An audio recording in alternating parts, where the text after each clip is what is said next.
Hey guys, I'm coming at you today, Watcher of Realms. Welcome to the video, guys. Hopefully it finds you all doing well. Here we are in 2024. They're adding heroes with a ferocity, are they not, to the game?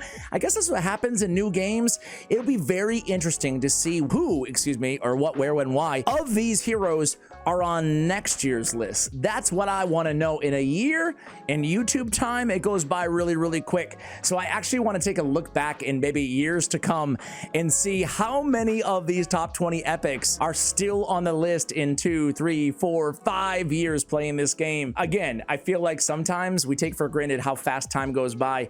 I started playing Clash of Clans, or covering, I should say, Clash of Clans on my Chat with Ash main YouTube channel 10 years ago, and that's pretty dang crazy. I don't think the troops that were strong then are strong now, or maybe they are. Hog Rider! Anyway, guys, we did the top 20 legendary heroes in the game a few days ago or a week ago. Now we're gonna do the top 20 epics. I thought the epics would be a lot easier. I was wrong. They're not easier. There's a lot of freaking good epics in this game. Let's go ahead and start out with Wrath. Everybody gets Wrath for free, and it's a good thing because this dude is a beast. He still is a beast. He's got the built-in crit rate, which is really nice, especially for, you know, beginner players out there. He's got the self-sustainability when you get him to A5.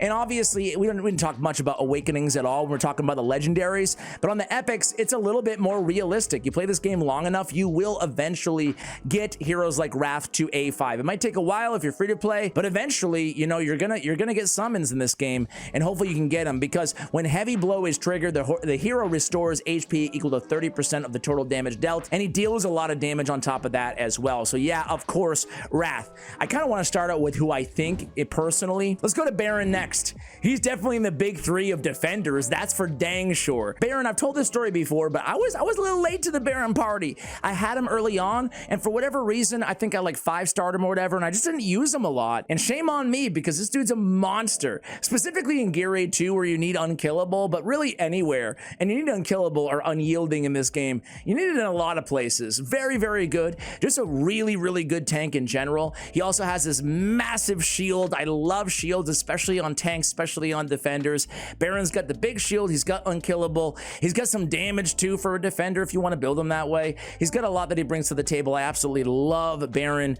Probably my second favorite or first favorite. I don't know. Actually, he's right here. Let's just talk about him right now. Olog! We're gonna cover all the super obvious ones, even though maybe to savvy veterans of the game, I guess all of these will be pretty obvious.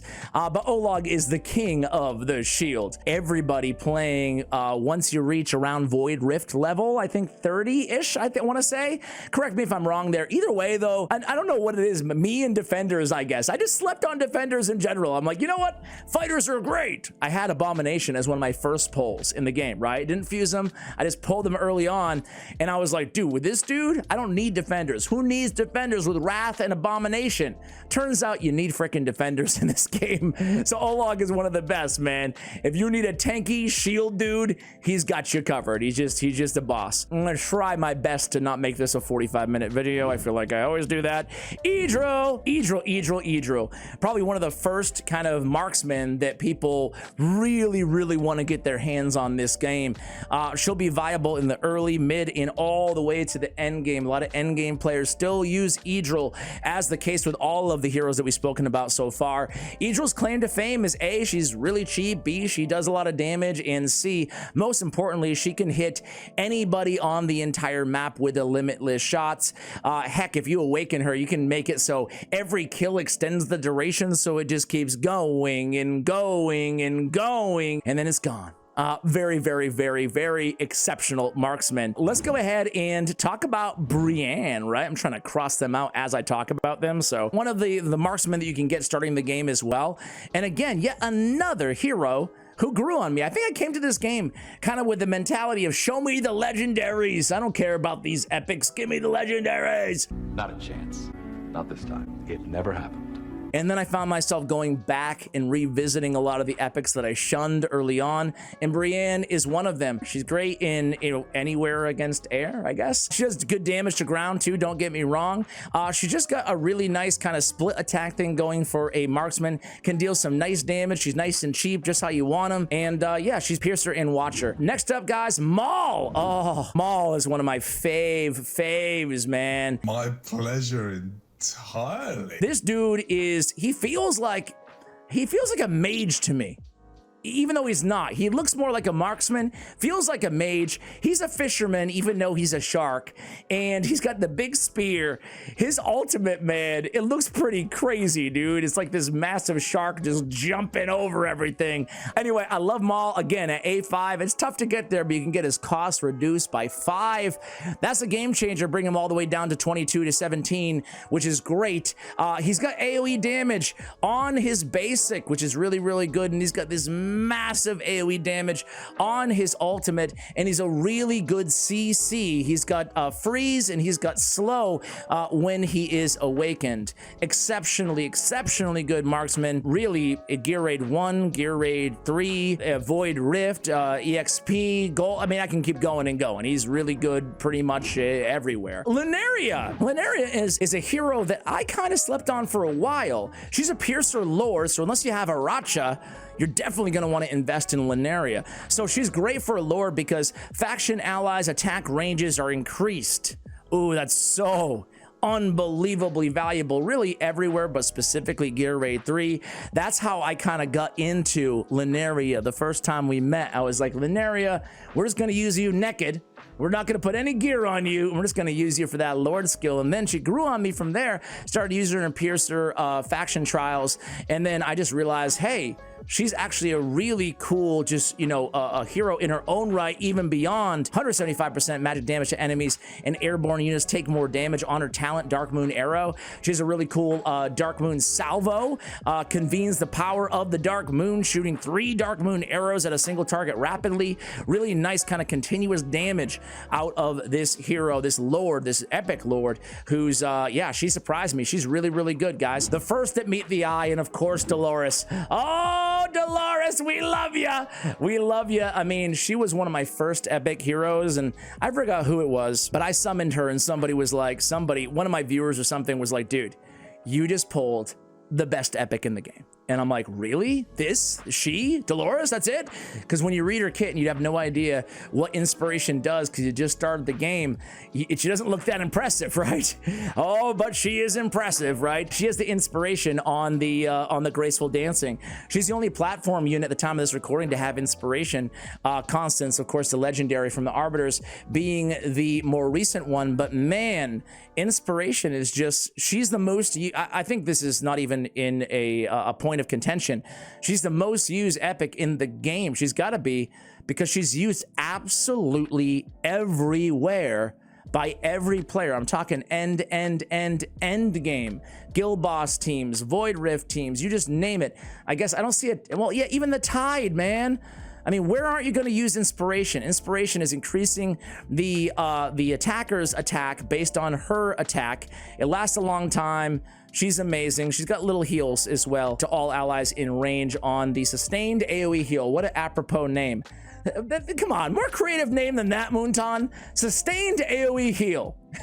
How about graceful heal or something like that instead? Anyway, that's Dolores, man. I mean, where don't you use Dolores? Let's be real. Vortex! Yeah, one of the best healers inside the entire game. I think I'm firmly cemented in the beginning of the end game at this point on my account. I don't know. What would you guys consider? I'm level 76 and I've cleared 2 of the 21 gear raids. I'm still missing out on gear raid 3, man. I can't get that 3. I want that Aracha or something. Anyway, Vortex. He's so freaking good. My point was I'm close to the end game or in the end game, and Vortex is still probably my go-to healer, you know? Listen, I have Elowen and I used her a hell of a lot too, but Vortex, he's got everything you need. Shields, heals, HP-based healing, massive range. Enough said, right? Enough said. Sit here all day and talk about Vortex. I don't need to. He's just the GOAT. Next up, Hollow. Oh, love me some Hollow. As I said, I have Elowen, right? I still use a lot of Hollow. She just got a second to none rage regeneration. She's all about the rage regen. And I remember right when I first pulled or summoned a Hollow, somebody in the comments was like, because I called her a healer slash rage regener, and somebody in the comments was like, yeah, but she can't heal, dude. Don't use her as a healer, only rage regen. And I have to take some exception to that, man. She's not the best healer in the game. She's far from it, but she can heal. She can heal really well, you know, if you build her to heal a bit. Obviously, she's an attack-based healer, but on her her ultimate, her healing multiplier goes up, and she can heal one more target. So she's really a solid healer when her ultimate is up, a little bit below average when not, but she's good enough to heal one side of the platforms in Gear Raid 1 for me. How do you guys feel about it? Either way, I'm not talking about a heal. I'm talking about a rage regen. Light of Bliss is activated, recovers 1.2% range for all allies and range for every 1 second when you have her skilled up. Definitely should skill up. Just insane. I guess what, maybe the second best rage regenerator on paper in the game, next to Laria, who's a freaking legendary lord. I don't know, she's in the conversation as one of the best at least, right? Very good, one of my most used epic on my account, and she wasn't always that way with her either. I kind of slept on her for a long time in the beginning as well. Let's talk about Mari. I love me some Mari, and she's absolutely on the list, guys. She's a great debuffer. People forget, or you know, some people might forget. She has slow on the target with each attack. Additionally, there's 35% chance that icicles 3 targets inflicting slow, 75% movement speed. Slows are not all created equal in this game, and a 1.5 second slow. And then when you have her awakened, what does she have? HP, blizzard, extra blizzard, more freeze, revival time, duration of slow and freeze inflicted by Mari is 1 second higher. I'm not done yet, Mari. Attack triggered icicles can inflict slow and magic damage and physical damage reduction by 10%. So she's a debuffer, she's a freezer. She is a slower. She's all about the control and the debuffs. And she's what? A free day 5, day 3 champion in the game. Man, you can say a lot about this game. You can't say they don't give you some absolutely incredible champions for free. Speaking of which, Eona is amazing. She's not for free. What is there, an Eona package, I want to say, to new players? I don't know, it's only been like 6 months I've been playing this game or whatever, but I can't remember if I bought her or not. I think I must have, right? I mean, who are we looking at? Of course I bought her. For $5, was it? You can get your hands on Eona. I think she's worth it. You don't see her a lot in the end game, to be fair, but she can definitely ride. You can ride her hard through the early and the mid game. Did that come out right? Either way, she's got a really nice Starfall ultimate. It does some serious damage. And you know what? I say you can't use her in, or I say she's not end game, but I kind of take that back. I see some people still using her in the highest levels of Gear Raid 1. Obviously, she's not going to be a go-to, but she can get it done. She does really nice damage. I want to say she's probably the highest DPS epic mage. Would you guys agree with that? Or who else would you put in the conversation? Every 4 attack launch triggers a starburst, dealing AoE damage. What's your favorite color starburst, by the way, guys? It's the important questions here that we reminisce on in the channel. I say red or orange. Red or orange. What about you guys? Hopefully there's none of you yellow weirdos out there. Any yellow Starburst fans? You're weird. You're weird. I kid. Inflicting slow upon the targets during the ultimate starburst increases the range and the total stars of Star's domain. Basically a lot of damage and some slow on top of it, right? We love some Eona.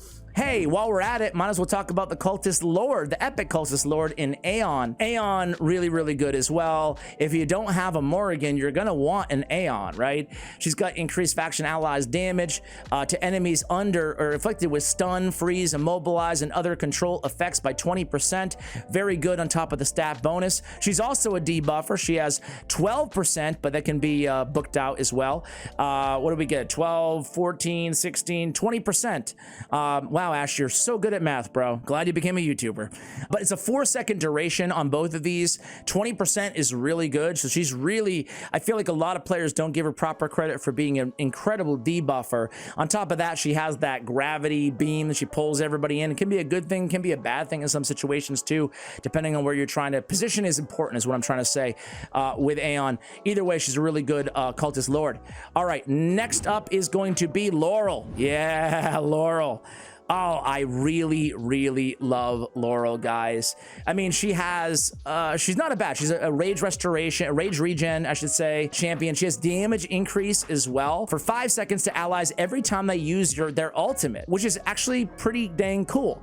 But of course, we all know the best part about Laurel is poor Laurel gets played the most and sees the least amount of action in the game, right? Because when she gets removed from the battlefield, she drops to 50% rage regeneration on everybody touching her, all surrounding allies. That is so incredibly good, and she's so instrumental, at least for me, on so many of the strategies that I employ in this game. I absolutely could not make this video without putting Laurel on the list, guys. Pyros! Oh, the Infernal Epic Lord. He's still my go-to. It's funny, I was on a stream today. I was on a stream. Fastidious, what a great guy. Really good community here in Watcher of Realms, you know? It'll be ruined in probably 3 or 4 years. There'll be infighting and stuff, but right now, it's that beautiful time where everybody gets along. Anyway, Fastidious, I really love that dude. I was on and I'm like, hey, dude, I just pulled Sockledins, or whatever the hell his name is, whatever, however you pronounce his name, right? Sockledins. I said Sockledins and they're like, Sockledins, Ash. Anyway, I pulled that dude, summoned him. Pyros is still doing more damage on the team. It's because Pyros I have fully awakened. We figured it out. We talked it out. I have Pyros fully awakened and Sockledin's not awakened at all. When I get him to A1, maybe it will be a little bit different. But either way, Pyros is amazing because he has focus fire, right? If you don't have Twin Fiend, you're probably running a Pyros and Guild Boss. I feel like Infernal Guild Boss, in the short amount of time I've been playing this game, I feel like it's gone from like, oh yeah, that's a pretty cool team, to now basically everybody runs some sort of an Infernal Guild Boss team as long as they have Pyros. So yeah, you just build them with a lot of attack speed, right? And you just pump out those focus fires, a little rage regen as well. He has penetration increase, 30% defense and magic resistance ignore. You put him with a Hex, a Cetrum, whoever you got, right? And you're looking at some absolute insane damage. So Pyros absolutely has to make the list, but we're not done yet, guys. When we talk about mages, there's actually another one who I'm a massive fan of, and that is AI. That's right, AI makes my list of top 20 epics over, I'm sure, a few that you probably would argue belong there before her. She can put out some insane damage. You don't have to build her with any crit rate or anything, right? Just a ton of attack speed and some attack, because these crystal bombs, they immobilize, they explode when enemies pass by, dealing magic damage, 200% attack, and freezing them for 1.5 seconds. You can get that up to 2.5 seconds. That's a long freaking freeze, and she's just throwing these crystals out everywhere. She's really dang cool.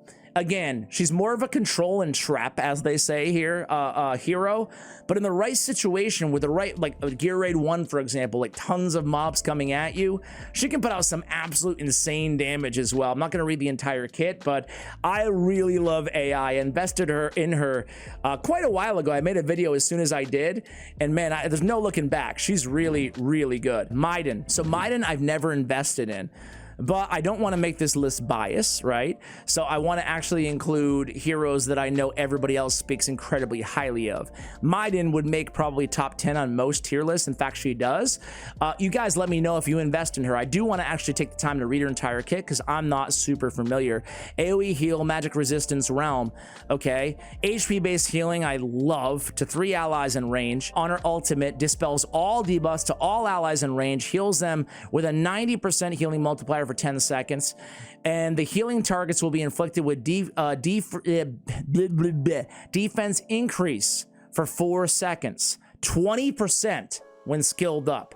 Well, now I know why everybody loves her so much. That's really strong. What are awakenings? During the ultimate, reduces damage taken by 10%, basic attack healing multiplier plus 10%, rage regen plus 1.